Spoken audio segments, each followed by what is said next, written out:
as well as thanking the organisers for this meeting, and especially Rathi, and I hope to be more involved with the SHA than I have been.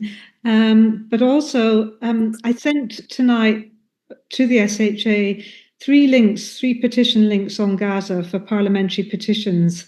So I hope you'll sign them and circulate them as quickly as possible, because of course we're interested, the genocide, ongoing genocide in Gaza is horrific, and we have to do whatever we can, although we're so powerless. Anyway, I'm going to begin because, of course, I've been working for nearly 35 to 40 years, over 40 years on NHS stuff, but over 35 years researching the NHS. And as Coral said, a lot of my work originally was around the privatisation of community-based services, social services, nursing homes, but also the private finance initiative, which has actually very much been the driver for the privatisation of the NHS, because it sucks so much money out that basically every year there's less and less. Is everything okay? Should people be on mute? I don't know. So there's less and less money for the service, for staff, for everything else. And PFI has largely gone off the radar screen, but I want to remind you all that it's sucking out hundreds of millions every year in the PFI charges. So it's still having an enormous impact. And of course, a lot of that money is going to the bankers and the equity investors who've already made enormous profits from the PFI public expense. So it's this form of financialization. So it's very much been the driver for privatizing the NHS, because there's less and less money. There's more money apparently going in, but a lot of it is leaking out. And so, of course, increasingly, government has been looking for a way to abdicate responsibility from the NHS. And that's exactly what it did in 2012 with Andrew Lansley's Act. I can't believe it's now 13 years since that terrible act went through, which basically ended the duty on the Secretary of State to secure and provide universal health services throughout England. But not only that, it basically made commercial contracting virtually compulsory, and that's the position. So my work with Graham Kirkwood and primarily at Newcastle, but prior to that at QMUL, and also Peter Roderick, who's a barrister who some of you will know because he really drafted the NHS reinstatement bill, which has died many deaths. But I hope maybe we'll get the energy to resurrect it at some point, because we won't get our NHS back without a bill. But more recently, I've been trying to look at the impact of privatizing or outsourcing elective surgery. So particularly hips, knees, and cataracts, because they are the most, they're huge, they're outsourced in hundreds of thousands of numbers, and they're the most common surgery, elective surgery of all. So the government, as you will recall, in England, but not Scotland, England has very much gone down the outsourcing route, so that more than 60% of all surgeries, I think it might be 70% of hips, knees, and cataracts are now outsourced. So many of you, when you've been offered your treatments, will have been offered them in a private provider. And of course, Tony Blair always liked to say it didn't matter who provided the care, so long as it was publicly funded. And that was why Clause 4 was removed from the NHS very early on. So we were interested to know, well, what is the effect of private sector expansion? Because we've told all along that it's additive, it's additional, it brings in new beds, new services on top of what the NHS is already providing. So that's what we're constantly told, even though, as you all know, it's the same consultants, many of the same staff that are actually working in both sectors. So the consultants now being doing the private NHS funded work in the private sector or in private beds in the NHS are actually being dual funded. They'll be supplementing their NHS income with extra income that's paid for from the NHS. So we were looking then at the effect of private sector expansion and particularly the inequalities, because the NHS does have a duty to reduce inequalities. And we looked at over 20 years, and we had to use 2019 as our cutoff because, of course, COVID came, and that changed everything because it was basically the only surgery that was happening, interestingly enough, was in the private sector, even though the private sector had been bought out by the NHS, and it was privately funded private care that was happening in the private sector, even though the care that was meant to be provided in the NHS had said it had bought up all the capacity in the private sector during COVID. And that's another scandal that really needs to be exposed. This work is difficult because we're using what's called routine data. We're using all the patient data, but we have to pay for it. And it's very difficult to do this work because none of the government's research funding bodies want to ask this question or address these questions. So it's been unfunded and largely scrabbling around. But the data sets themselves, even though they are public data sets, we now have to pay for. So we've had to pay several thousand, 10, 15,000 pounds to get hold of these data. And these costs are rising. So even though these are public data on publicly funded patients, we are now charged for the data, which we weren't 15, 20 years ago. So I'm going to go, maybe you could show the next slide. And I don't want to spend too long, but basically, in the previous slide, I've put a link to 3 of our published papers, which are on the website. And I'm also going to show you some work from 2 unpublished papers. So these are the links, but it's on my website, and you'll see it's very, very easy to find under the research. So next slide. So these are the timelines and milestones. Many of you, 1997 was a real time of hope.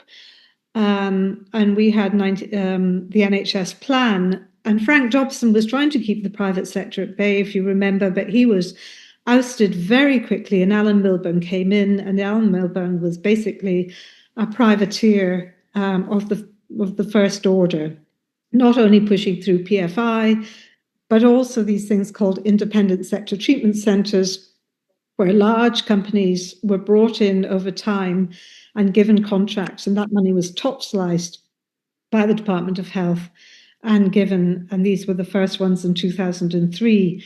And it was under the rubric of patient choice. Oh, it's good for patients to be able to choose if they want the public or private sector. Of course, basically, it wasn't patient choice.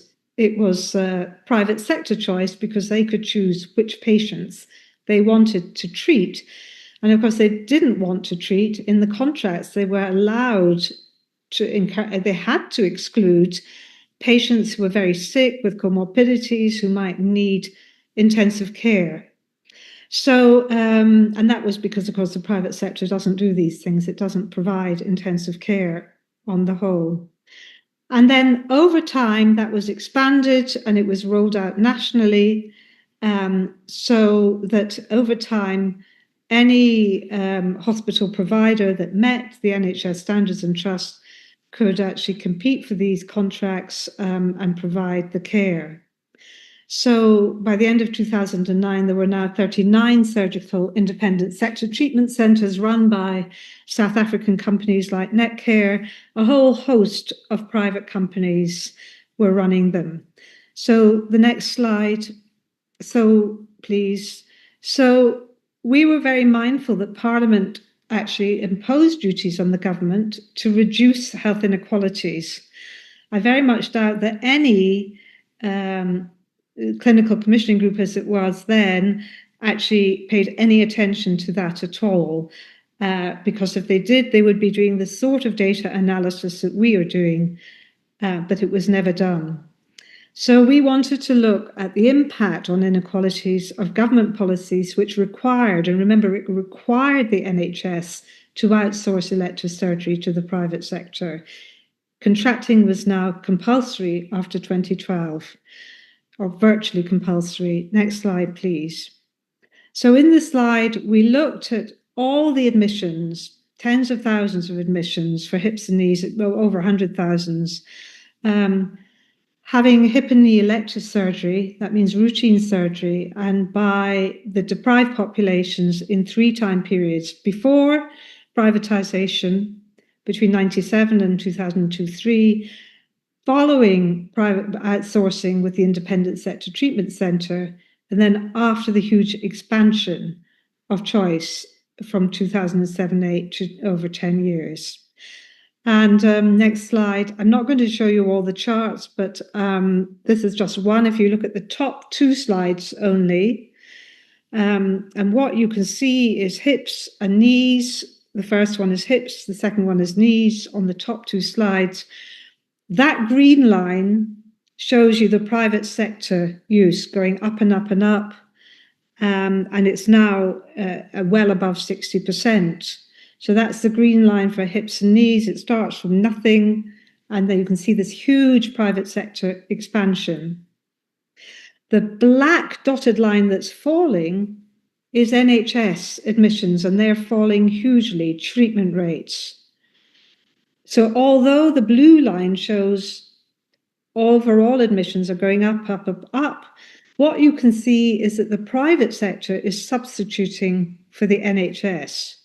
So NHS capacity is shrinking, less and less direct provision from the NHS, and the private sector is now taking over and substituting.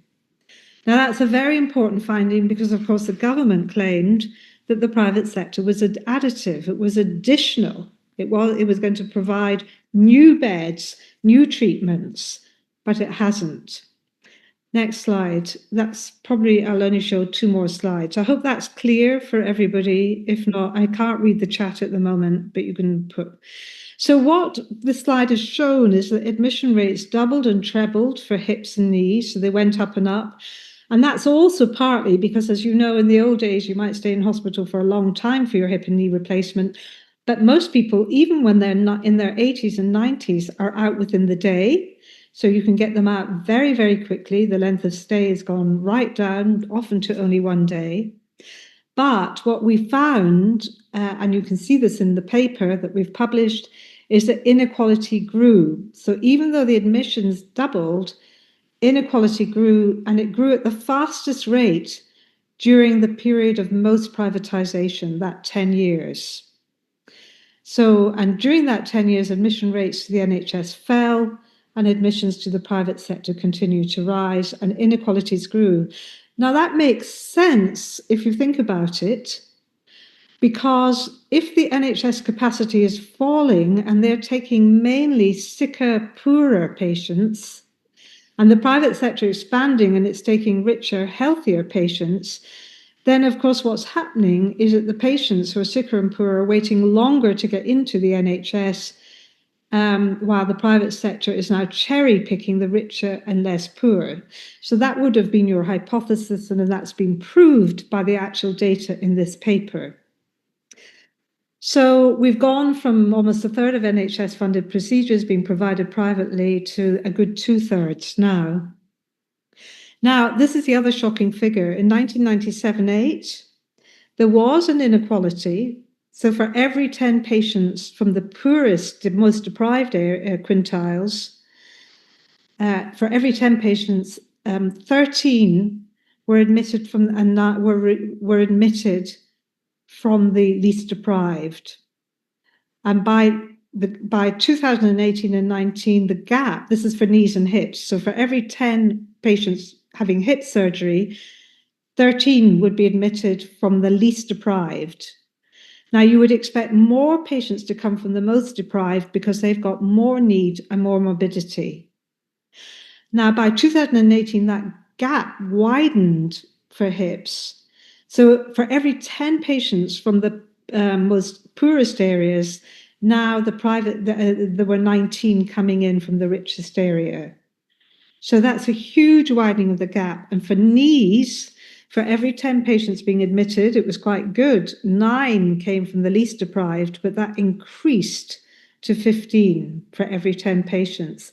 So you can see these huge inequalities are widening. And this is really worrying because Parliament, and this is why the MP should be involved, because Parliament gave a duty to the NHS to take steps to reduce inequalities. So why aren't the MPs jumping up and down, especially the MPs in the poorest areas? It's because they don't read papers and because, interesting enough, the mainstream media is not interested in privatisation. As far as they're concerned, it's a done deal. They don't care anymore. And perhaps neither do the public, except they don't know how much it's working against the poorest. It's working against them as well as everybody, as we will see. Next slide. This is another paper we looked at waiting time inequalities. So here, in the previous paper, we looked at admissions and inequality. Now we're looking at waiting times, again for hips and knees.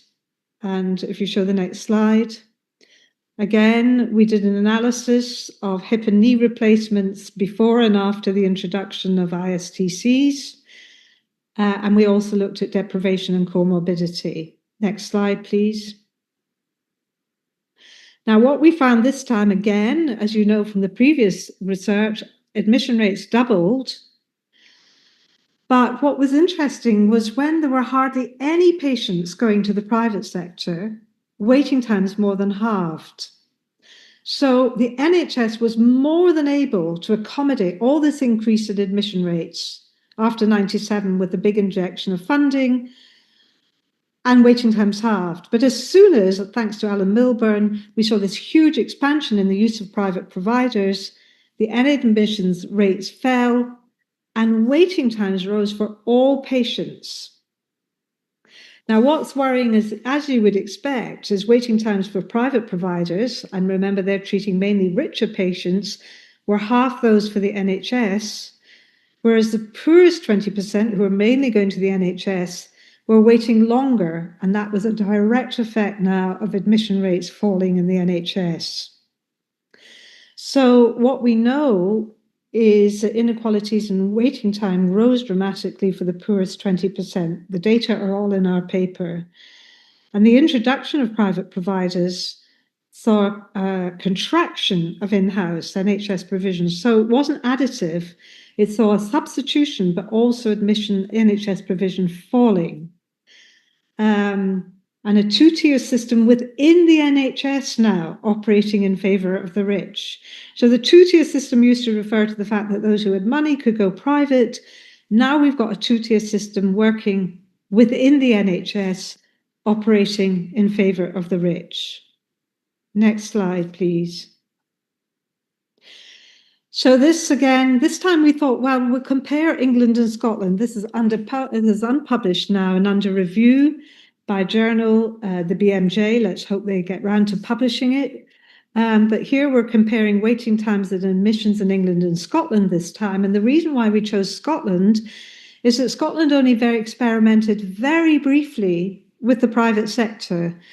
And Graham and I showed way back over 20 years ago that it was very poor value for money.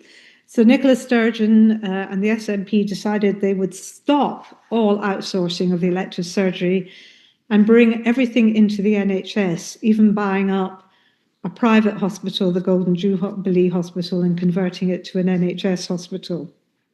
So the next slide, again, I'm just going to summarise our findings. We looked again at waiting time list policies, this time comparing England and Scotland, looking at hip and knee replacement. And the next slide.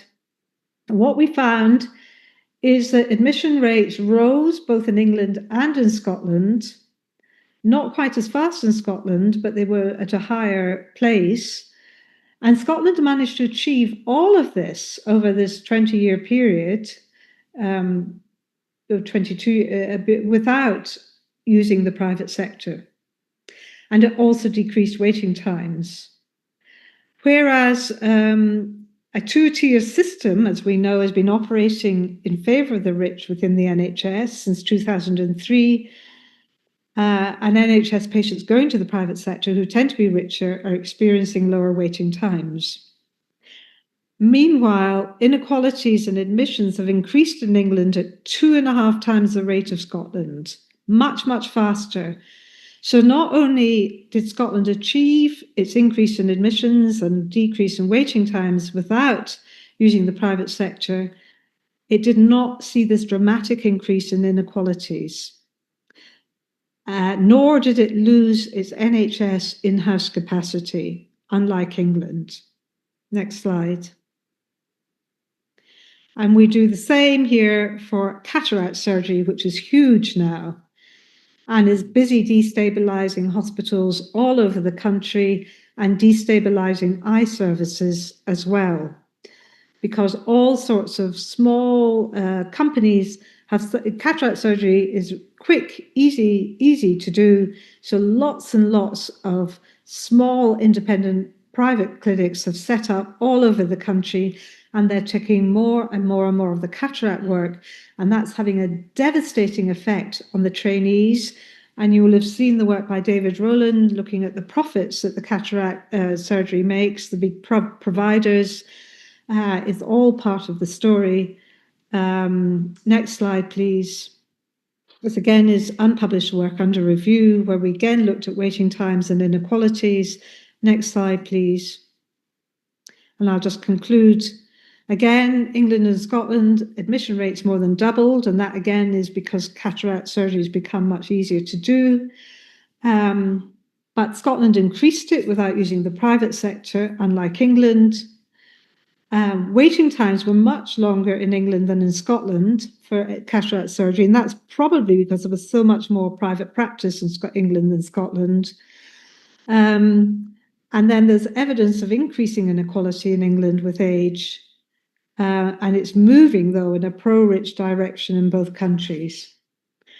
So what we can see again is a similar sort of story in England for cataracts. So this is pretty important work. We haven't done the most recent because it was complicated by the 3 or 4 years of COVID. And now we've got this backlog, and now we've got the Labour government's complete commitment to using the private sector to so-called clear the backlog.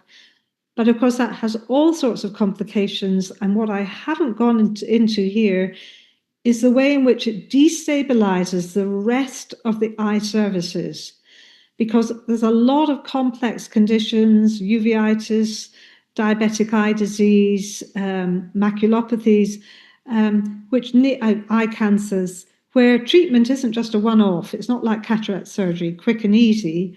Basically, people have to come back time and time again. And so what the effect is of not having the cataract surgery is it's affecting training, and it's also affecting the ability to provide comprehensive eye services in NHS hospitals which provide the full gamut of eyes. And that's been a major concern for the ophthalmic surgeons. Next slide, please. So what we're saying is that, next slide, please, we're basically calling for the same. I'll put the next slide up because it's a similar sort of thing. We're saying that Scotland achieved its cataracts admission rates without using the private sector. Meanwhile, England has frozen all the NHS capacity, and all the expansion is happening in the private sector. There's an association with an increase in inequality, and as with hips and knees, an increase in overall waiting times, and it's had a devastating impact on eye services. And the ophthalmic surgeons have been warning about this impact, as of the hip and knee surgeons, for over 20 years. But our politicians and policymakers, starting with Alan Milburn, have chosen to ignore it, presumably because they're hoping for lucrative positions after they leave Parliament. Next slide, please. So what we can see in England is the private sector is substituting for and not adding to NHS capacity. Indeed, NHS capacity, direct in-house provision, is withering away. It's just disappearing. And so too will the staff that go with it. Meanwhile, inequalities are increasing, and that's driven or associated by private sector contracting. And we are calling for a moratorium, parliamentary inquiries, audit reviews. The National Audit Office should be looking at this. There should be a moratorium on all further outsourcing in England. The parliamentary select committees, everybody seems to be deaf to the effect and impact of privatisation.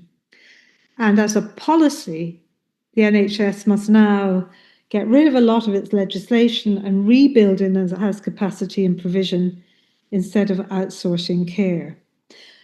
I've given you, I know that I was asked to speak just for 15 minutes, and I've probably gone over slightly, so I'm apologizing for that. So I'm going to stop here so that we can take, people can comment, take questions. But I'm afraid I feel a bit heart sink and rather it's very demotivating, because the journals don't want to. British Medical Journal is not interested in the impact of privatisation, and you feel it's like everything else, it's going to be all after the event, and then there'll be a lot of browbeating and there'll be money for research, etc., but it'll all be too little and too late. Thanks. Okay. Heather, if you stop screen sharing, can you, here we are, can you see yourself now? Yeah. And can you, I'll unmute you. Yeah, thanks so much, Allyson. Yeah, okay. Yeah, please don't feel curtailed in any way. Please, like we're all here to hear your thoughts. So if there's more you'd like to say, we certainly don't want to cut you off. There are a few things in the chat that I wasn't able to see when I was sharing slides, but thank you so much for all of that. So I'll just go through the comments first, actually. So hip, knees and cataracts, curiously health issues that hit older people generally. It's poorer older people who cannot afford to go private. So the effects of this would be to invalidate, make impotent our worse off elders, who of course are not the electorate, who ride the high waves of affluent home ownership and connected luxuries. Okay, thank you. Nicholas, left MPs just repeat the latest superficial tropes. Where do they get them from? There is a point around, I mean, the current government is not really left MPs, but like language that sounds like one thing when it's actually doing the opposite, which is quite interesting. We need to learn to be able to read underneath what they're saying. So this is an interesting point to your last point. So in Cambridgeshire and Peterborough ICB, cataract surgery funding is to be capped, re NHS secondary care and NHS contacts with the private sector. I've also heard of potentially some eye services being potentially closed as a result of the NHS services under threat because of the the low volume. Can you hear me? Sorry. Yeah, I can. Yeah. So I know that in Oxford, they can't fill some of the theatres, and the same in some parts of London. Hilary, maybe you'd like to comment on this, because it sounds like you've got some expert knowledge on this, the Cambridgeshire and Peterborough situation. What we need is people to do a roundup of what's happening around the country. Yes, can you hear me? Yes, yeah. Thanks. I'll keep my video off. Sorry about that. Cambridge KOMP meet very regularly with the CEO of Cambridge and Peterborough ICB. We requested these meetings, and we also meet regularly with the CEO Addenbrooke's and the Chief Operating Officer and the Chair of the Addenbrooke's board, again, at our request. And we're very, very concerned about cataract surgery and the risks to the secondary care for more just as you've outlined, Allyson, with the because there isn't going to be cross subsidization of more expensive chronic treatments for eye disease is going to be compromised. And we've been we're very familiar with David Rowland's report. We've been bringing this up at every meeting with Addenbrooke's and with the ICB for a long time now. It didn't seem to make sense. We couldn't get a sensible answer out of Jan Thomas, the CEO of the ICB, as to why the funding is going to be capped when there's still a lot of need for cataract surgery. So I don't know whether, Allyson, you've got any ideas as to why that could be happening. We're going to go back to her again and ask for an explanation. But I'd be very careful, because, Hilary, cataract surgery is now taking, I think, about half of all the ophthalmic funding. And there is an issue that there may be oversupply going on because of the private sector, because the thresholds for doing cataract surgery have fallen considerably. And so there's a real concern now being raised that cataract surgery, there's being over-treatment is going on, and there's too much money being diverted into cataracts. So I think this focus should be on not putting the contracts into the private sector for cataracts, stop outsourcing, and to make sure that you've got a sustainable, healthy eye department. Because eyes are much more than cataracts, much more than cataracts. Well, exactly. So I think having a focus on cataract surgery funding being cut is the wrong approach. I think you need to, talk to the ophthalmic director and really get a feel for what's actually happening. Yes, we're very familiar with that. We think also the optometrists are not being honest with patients about their cataract surgery. They're referring them to the private sector when in fact it could wait.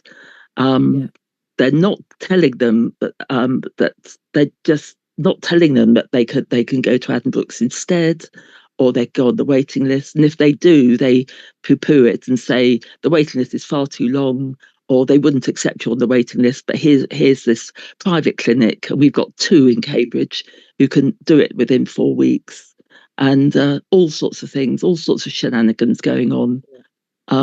You're absolutely right. The optometrists, they're not allowed to take a fee for referring, but there's something called a management fee. That's right. And the other thing that's happening is that, Specsavers, these opticians or optometrists are now merging with the private clinics, many of which are being owned and operated by the consultant ophthalmologists who are creating chambers. So you've got what's called vertical integration going on between the optometrist and the private surgical clinic. And the only way of stopping that is to stop choice and to put things back into the NHS. Yes. It can be stopped. It doesn't happen in Scotland in this way, so it can be stopped. New Medica is owned by Specsavers, so Specsavers optometrists refer to New Medica all the time. We've challenged. We just need to move on. Okay, move on. Thank you very much. We're on the case, Allyson. It's very difficult to get people to be honest about this, but we'll plod on with it. Thank you.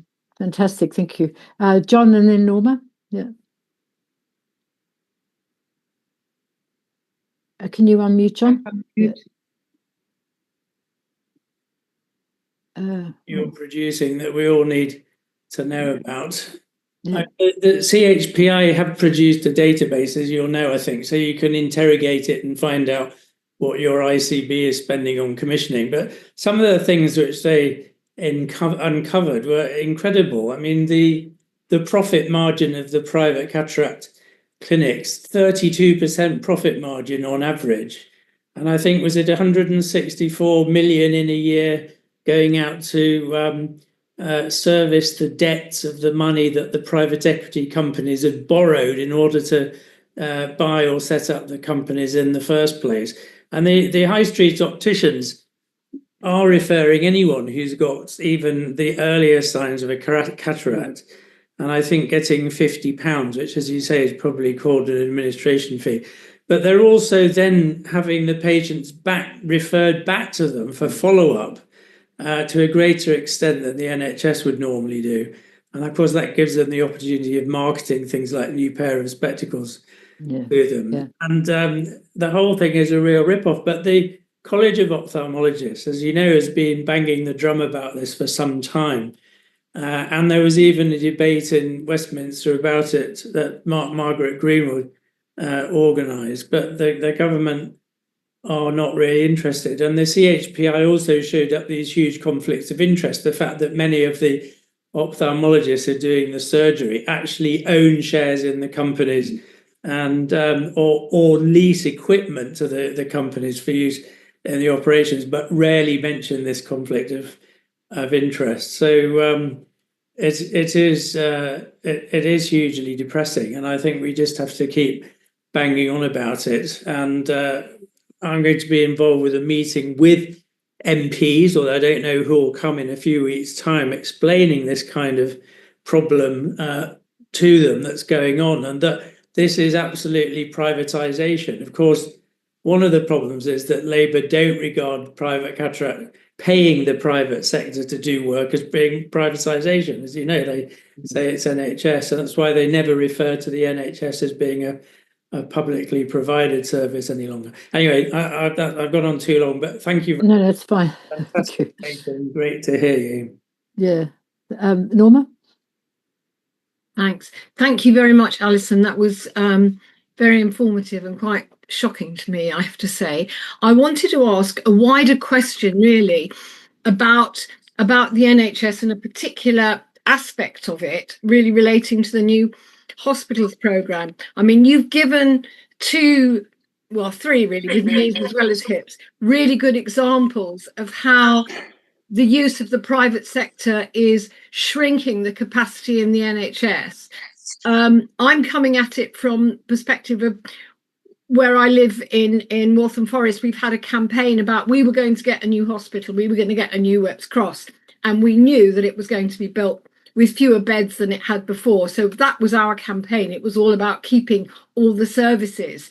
But now, as you know, the new hospital, the first hospitals that were going to be built in the new hospitals programme, that's been abandoned, with the Secretary of State saying there was no money and we didn't know. But they clearly did know, because it was public, in the public domain, that the new hospitals programme hadn't been funded by the Conservative government, the National Audit Commission and the Public Accounts Committee. So they, the Chancellor and the Secretary of State would have known that. So I suppose my question is, when we get our new hospitals, if we get them at all, is this just another vehicle, rather than using an alternative model for funding? Is this just another vehicle for shrinking the NHS? Because by the time they're looking at 2032, you can have your elective orthopaedic surgery and your elective eye surgery in the private sector. There's an understanding that certain people are so desperate they'll use the private sector. Is it all part and parcel of the same thing, even though they seem like different things? Yeah, I mean, the government is it's an ideological position which has been ongoing for over 30 years, which is about downsizing the NHS, and more services have been whittled away and withering away. So elective surgery is now going to is disappearing out of the NHS. And of course, that results in great fragmentation and erosion of standards of care. There's nothing else to say about it. I mean, the story begins a long time ago, and PFI was part of that process. So I'm afraid, and until you get a health minister that hasn't got that ideological position, it's not going to change. Sorry, there's somebody on mute or not on mute? Thank you. Jack Nielsen, can you unmute, please, Jack?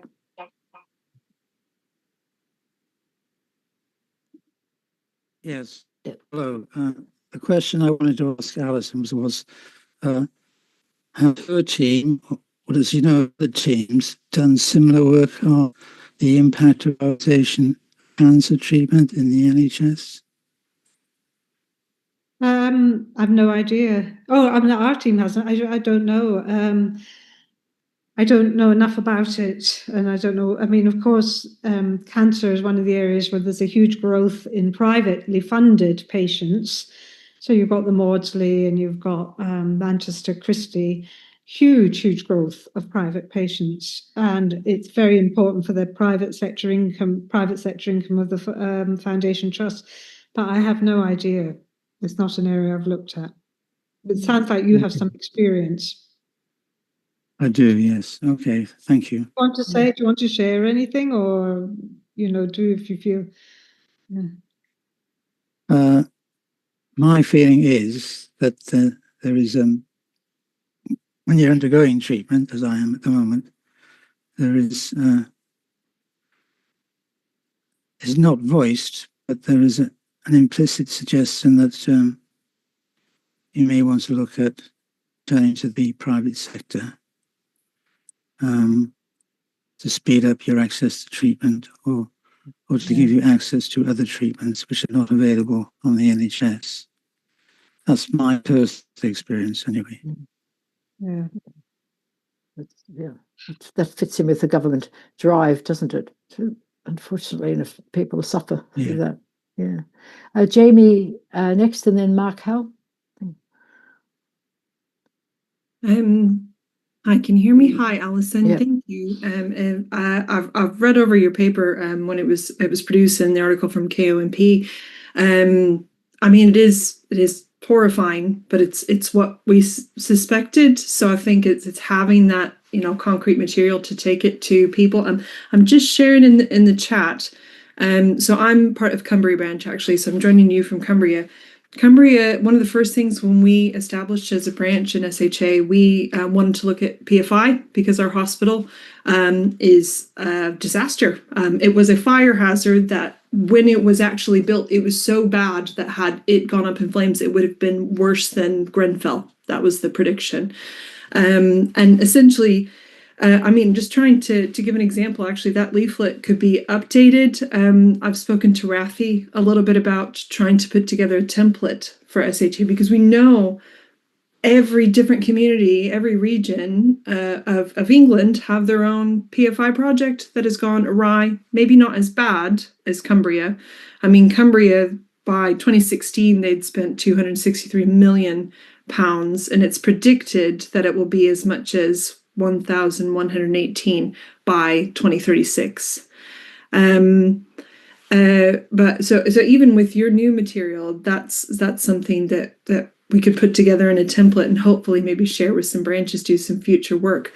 And I was speaking to actually it was Peter Doyle, who was with Unison at the time. He's an SHA Cumbria member who made some of these predictions on the cost. And I was saying to him, how can I essentially empower other branches? Because some of this information you can't find anywhere else. And he said at the time, I believe it was Campbell Savers Sr., they wrote to him, brought him on side, and got him to ask a parliamentary question. Now, he said that it can also be a written question, but his was a verbal question, and they had to respond to it. So when I hear from, Dr. Jean Puntis talking about putting forward questions to some of the MPs, depending on your MP, our MP here in Carlisle, we moved a motion on against privatization, and it was very heavily resisted. It actually did go through the CLP, but it was very much resisted. But there are MPs who are going to be sympathetic. Some of them don't understand that the NHS is being killed. It's not broken, that it's being killed. But in my mind, if we can work with some of those MPs who are sympathetic to put that forward and to have them raise these questions about the cost, how much has gone out. And then maybe it's possible that the national officers and myself could work with these branches to empower them and campaign on them, because we've been campaigning on ours for the last year and a half about where some of that missing money has gone, where it could be going, other things like that. So anyway, I really enjoyed hearing from you. So thank you so much. Thank you.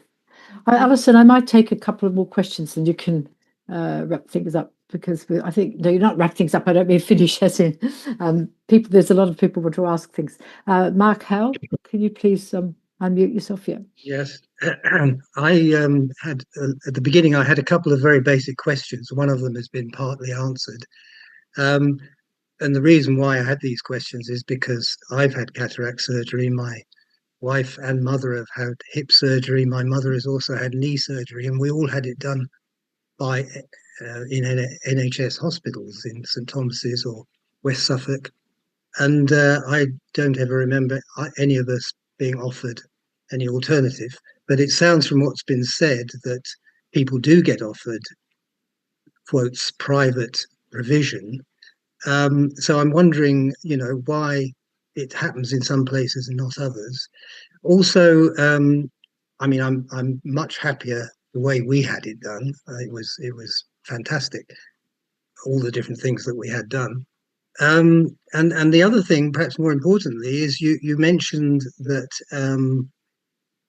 that there's inequalities. You mentioned that the private providers are getting the richer, quotes, richer patients. But how does that happen?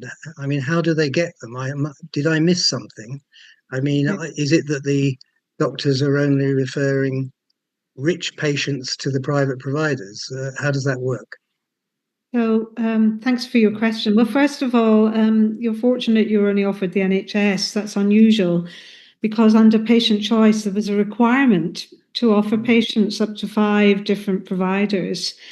And many of them would go look at the waiting lists and waiting times, and given they're longer now in the NHS and the private sector, they choose the private sector.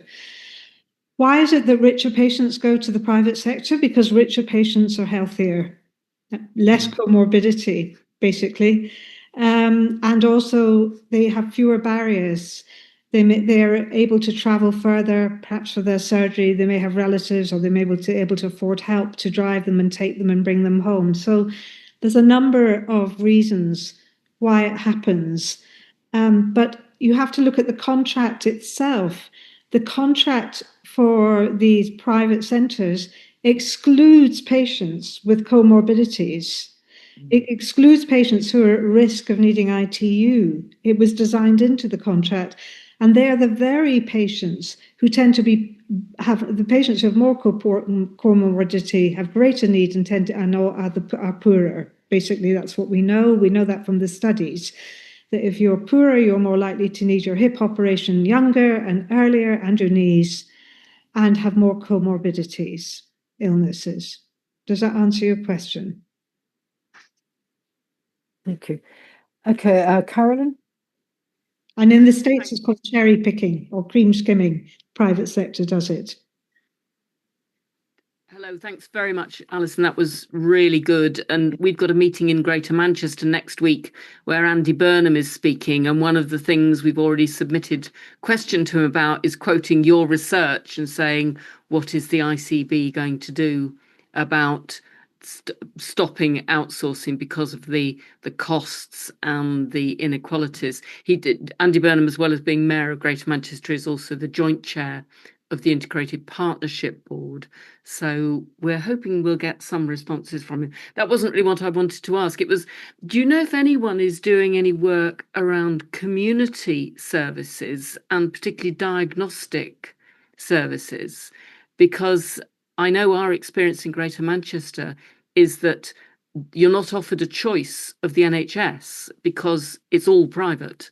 So you need an MRI scan or ultrasound or, virtually anything. There are a number of, IntraHealth is one. I've just come across one called Yorkshire Health Solutions.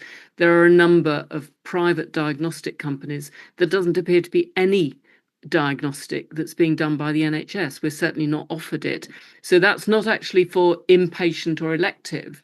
It's for community-based services. Dermatology is another one. Orthopedics and podiatry is another one. So there is a massive amount that's been privatized where there's no choice in inverted commas, but also it's quite hard to get information about it.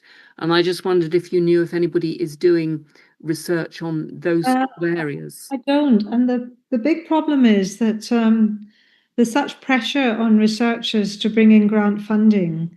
You're deemed useless and a non-performer I mean, I had this conversation. My head of my medical faculty called me in to tell me I was useless and a non-performer because I wasn't bringing in big grants.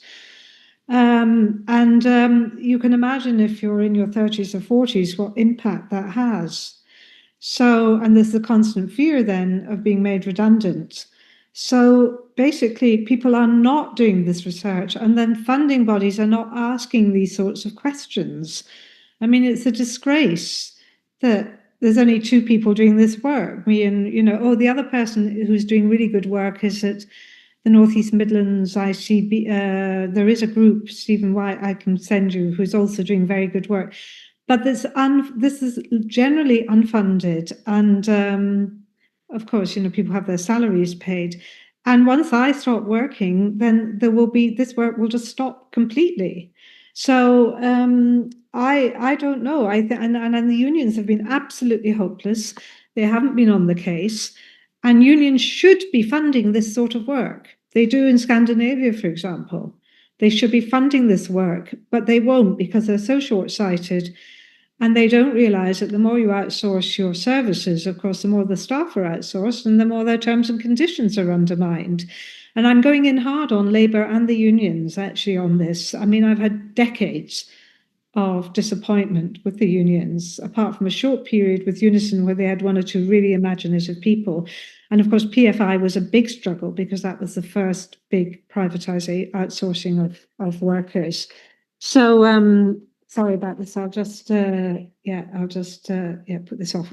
Yeah. So I think, there needs to be a multi-pronged, it's not just the parliamentarians, but it's this whole research climate. And the other thing is that, in the old days, you would have district health authorities might do this work, but everything now has been transferred into universities, which are more and more divorced from their local populations. So they won't do this kind of work because they won't get the grants. It's really been a systematic degradation of the sorts of work, of this sort of work and research. I'm sorry. Judith, no more. It'll not be done, and then you'll be useless, and we'll all be shouting in the dark. Yeah. Judith Farley next. Thank you. I've actually put a comment in the chat, misspells and all sorts of things, but it was really following Jamie's comment about the hospital scandal in Cumbria. We had the same thing at the Royal in Liverpool. It was disgraceful to see it there with walls missing and new equipment there open to the winter rain and the weather. Everything had to be scrapped, and yet I'm not sure if it was the same contractors who had the contract for the hospital up in Cumbria, but the directors went off with their big bonuses. There seemed to be no comeback at all. It's quite shocking. And I wondered whether, in fact, just using the scandal of those PFI hospitals, that in itself is a huge thing to tackle. Join them up all over the country where they've had similar experience. That's a good point, but who's going to do the work? Yeah. Well, we could start off with just our membership. I don't know where else. I didn't know about this Cumbrian hospital until Jamie just mentioned it. As far as I was concerned, it could be that the Liverpool Royal was unique. Very hard. Sorry, everyone. So, but it's, I think, yes, it's very important that people engage as they are doing in local. It's a way forward. We have to find something, and it's one thing we could do. We could do it through the SHA. I agree. Thank you, Judith. Steve Ballard? Yeah, thanks for that. I haven't got great just picking up on Alyson's point about the ideology. I think we need to nail this ideology. The ideology is that the rich, by virtue of the fact that they are rich, know something better than what we do, and of course all the rich. And it's an ideology that the Labour Party. Let's first of all lay the blame where it is. I beg your pardon. First of all, as far as I'm concerned, the London School for Economics and Political Science set up by the Fabians avoided that altogether. They've colluded with it. The LSE has had nothing to say about war, nothing to say about COVID, nothing useful to say about anything whatsoever. And yet they're churning out graduates who are saying, isn't everything going nicely? I mean, it's absolutely... So, and I think, and then you need to get onto the question. I mean, the Tory party has always been corrupt. They've never had any political interest other than self-enrichment. And the fact that that's now seeped into the leadership of the Labour Party is something that I think we need to be very specific about calling out. And I do think we need to, of course, we need to encourage unions to do things differently and better. But I don't think you should be they are not as culpable. They are nowhere near as culpable as what's going on in the universities, in the economics departments of universities. They're all going along with the idea. I'm going on to a little bit of a rant, and I've got to leave now. But I did want to get that two penneth in about.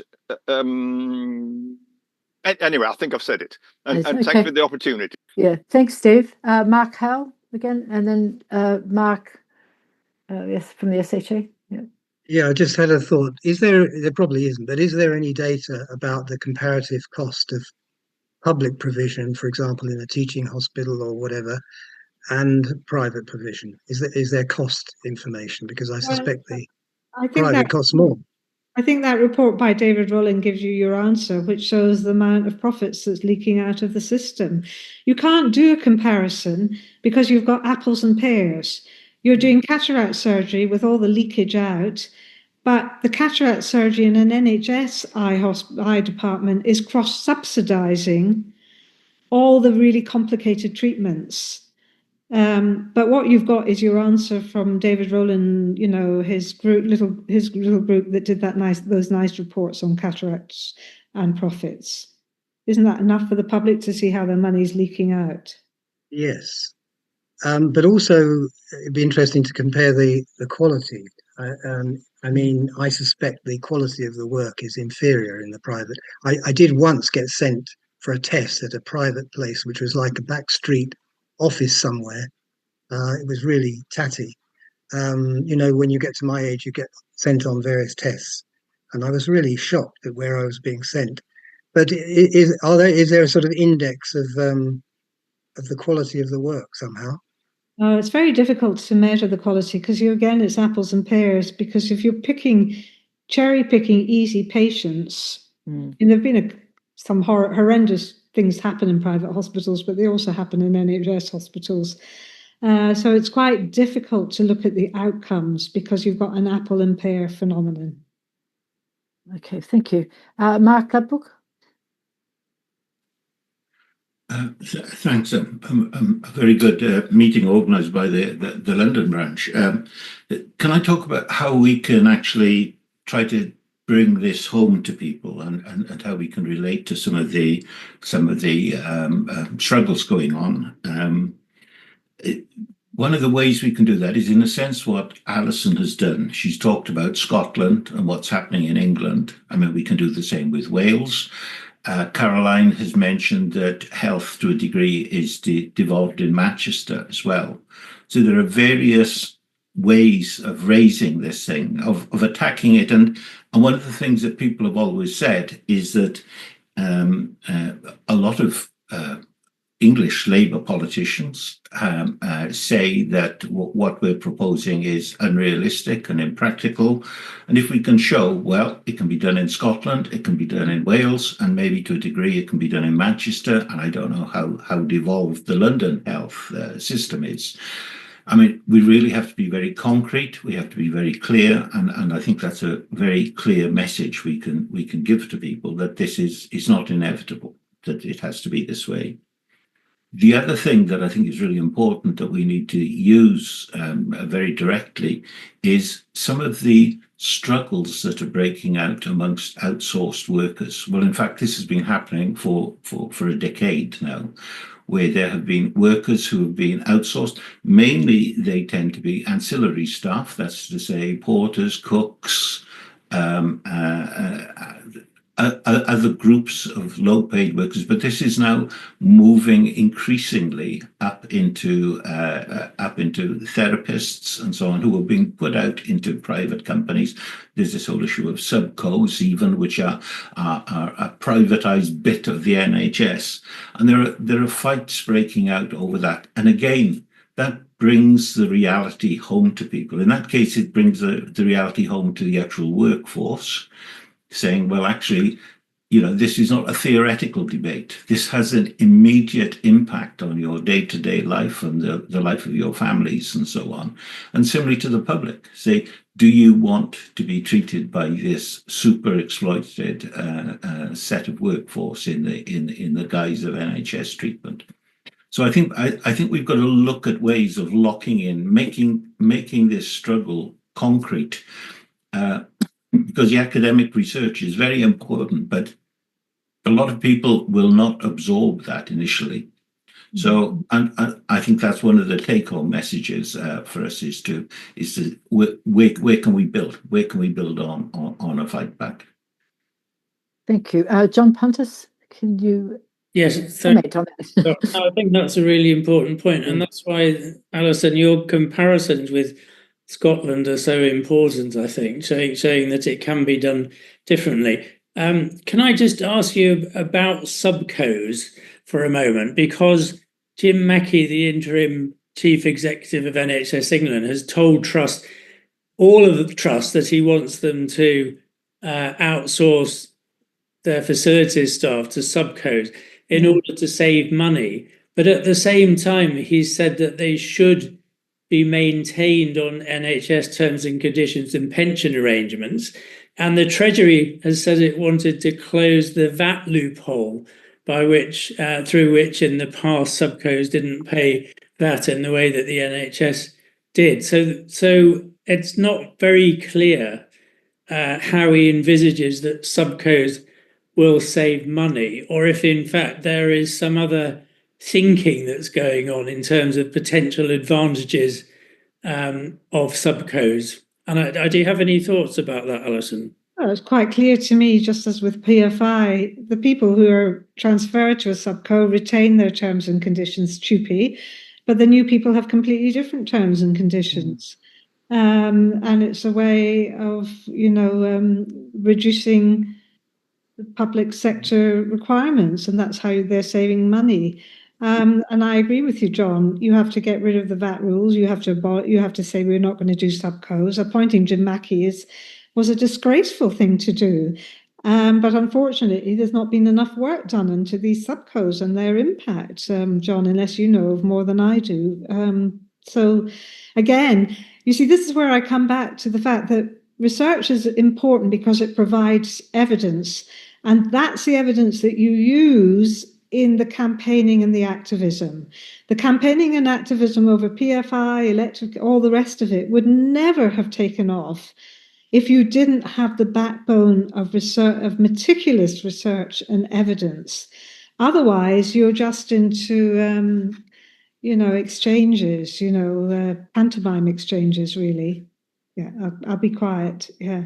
So you need the two to go together. You need committed academics, engaged, and then you need the real activists who are all of you out there on the ground, and you use that material. It's your, I hate to use weaponry or your firearms, but I hate to use those military metaphors. Yeah. Thank you. Rathi? Yeah. Yes, so I wanted to actually echo what Allyson has just said, because I think this is our secret weapon that we don't use enough. And I think Allyson's actually particularly good at communicating research, in a way that makes it accessible to everyone. But I think it's also our job, those of us who can read papers and understand them, to also help to communicate this in a way that's accessible to the general public, to the CLPs, to unions, and so on. So I hope that we'll take that forward. And thanks so much, Allyson, for explaining all the things that you did today.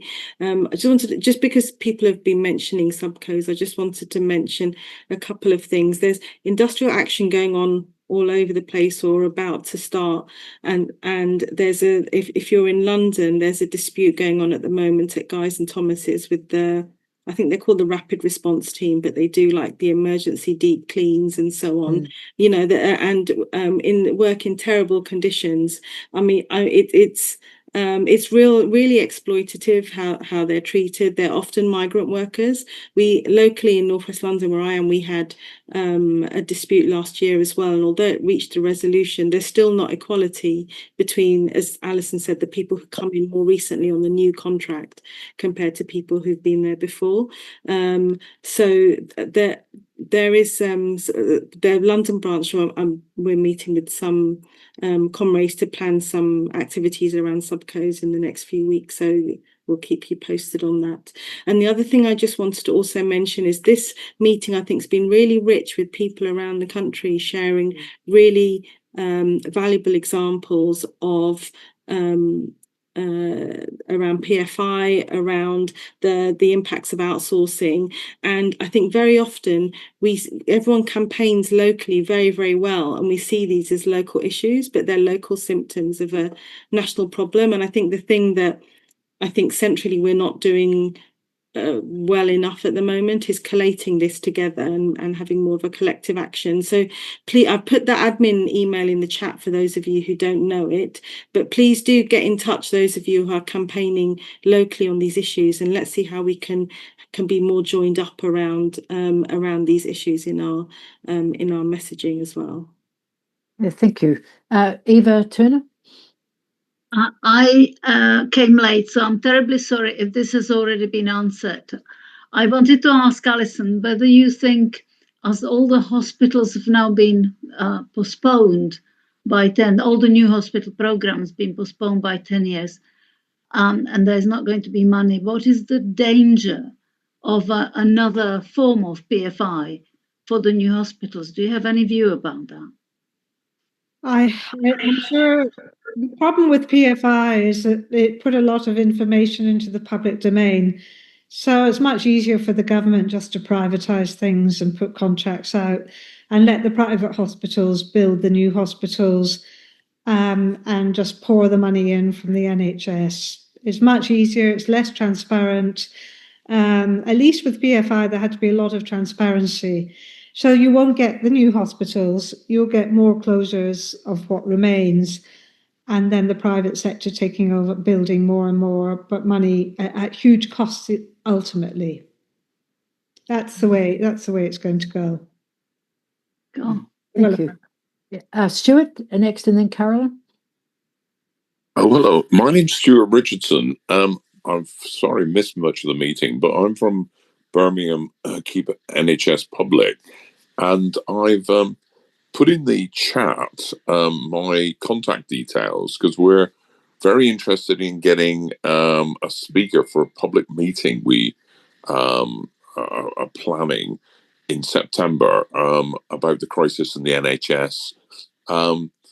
The other angle we would sort of be interested in is obviously reform have broken for the British political consensus in saying we're not in favour of a state-financed NHS. Whether somebody who's a bit knowledgeable on that could speak, but we'd like somebody to come in person if possible. Although I know Allyson lives in Scotland, I mean that might have to facilitate that, but it'd be very interesting somebody to come and give us a broad perspective on the crisis in the NHS. Well, I think Keep Our NHS, Tony Sullivan could help you from Keep Our NHS Public, John at London Health Emergency. I think some of the campaign, the central campaign groups could put SHA, Alex Scott Samuel and people, Rathi. I think you've got a lot of expertise nationally and locally that you could put something together yourselves, I'm sure. Yeah, thank you. Carolyn? This is a bit of a tangent, but I just wanted to bring some good news for those of you who have heard about the mental health strike in Greater Manchester that's been going on since, well, it's been going on for years really, but they've been taking intermittent strike action since last October. They have actually just settled the dispute. They're getting, I think, 750,000 this financial year, 1 million recurrent thereafter, which will pay for about 21 extra staff. The early intervention in psychosis team, so they're quite a relatively small team, but do quite intensive work with people with severe mental health problems. And their argument is that they keep people out of hospital, which they do. And to some extent, it's an anti-privatisation strike. It's been because, of course, a lot of the beds when people are hospitalised are actually provided by the private sector in mental health and away from where people live.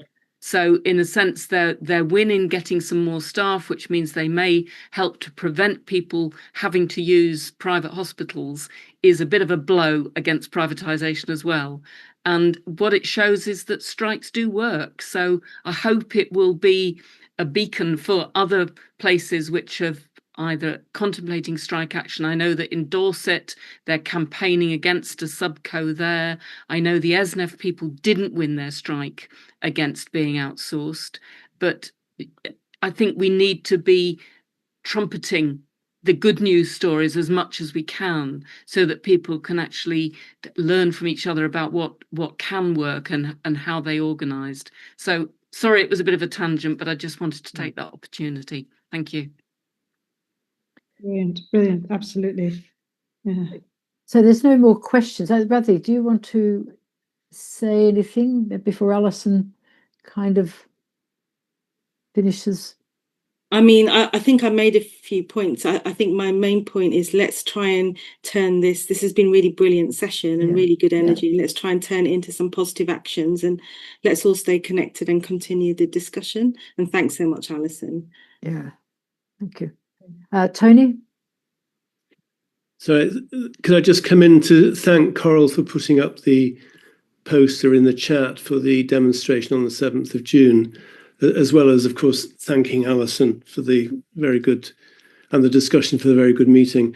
But the People's Assembly have organised a meeting on the 7th of June. It's much wider than the NHS.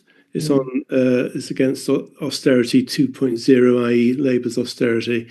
But we are trying to organise, well, we are organising a health block, we being our SOS NHS coalition, including the SHA and Keep Our NHS Public.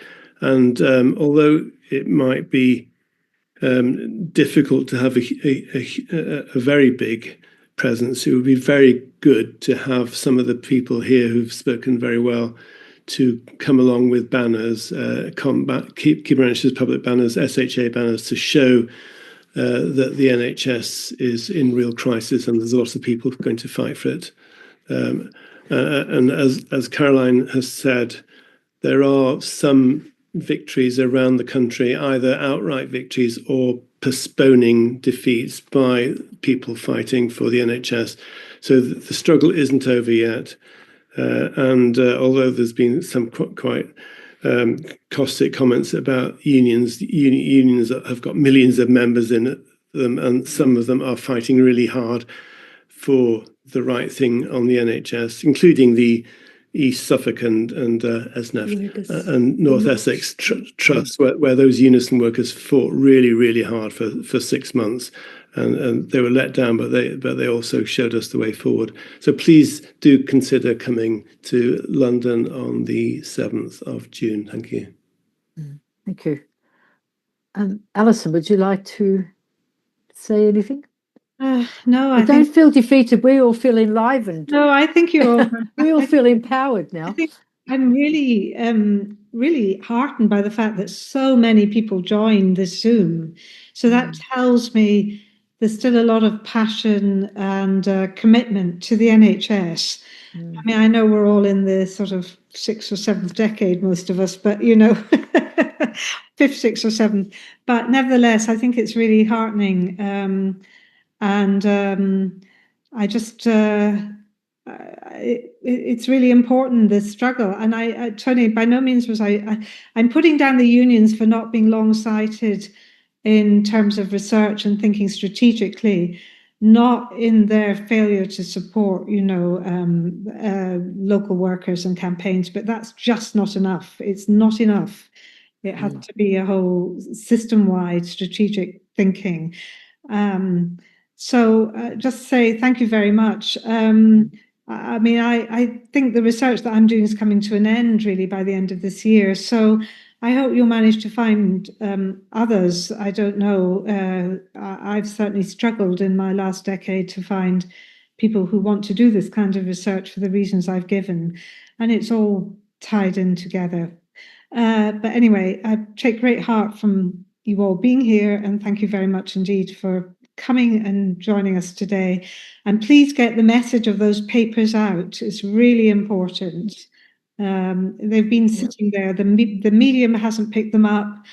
They just, they sink without trace. So you really have to carry the messages that I've given you with you when you go into your discussions.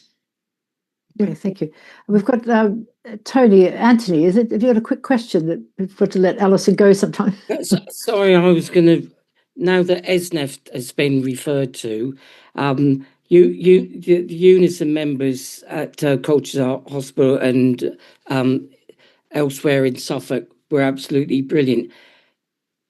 Unison are going to employ an external person to investigate, what happened during the dispute. We, who are members of Suffolk Unite community, were active in the campaign and feel disappointed that we're not included in that. So that's just one thing. However, we've just learned, haven't we, that with the reconfiguration of the so-called integrated care systems, that North East Essex will be a part of Essex and not Suffolk and North East Essex. So we've got a situation where ESNEF, Ipswich Hospital and Colchester Hospital will be commissioned by two separate commissioners, one in Suffolk and Norfolk and one in Essex. I actually have been involved in campaigning for years, and I can remember somebody saying to me he's worked in the NHS for 25 years and 17 of those years were about reorganisation. This is what is the part of the scandal for me, that it's muddling. Anyway. Thank you very much. Okay, thank you. Yeah, the reorganisations have been relentless, and yes, no matter what they all say. I remember David Cameron saying, "Will be no doubt top-down reorganisation of the NHS," and immediately did a complete reorganisation of the NHS. And it's very difficult to get the Labour Party to listen, as we were saying.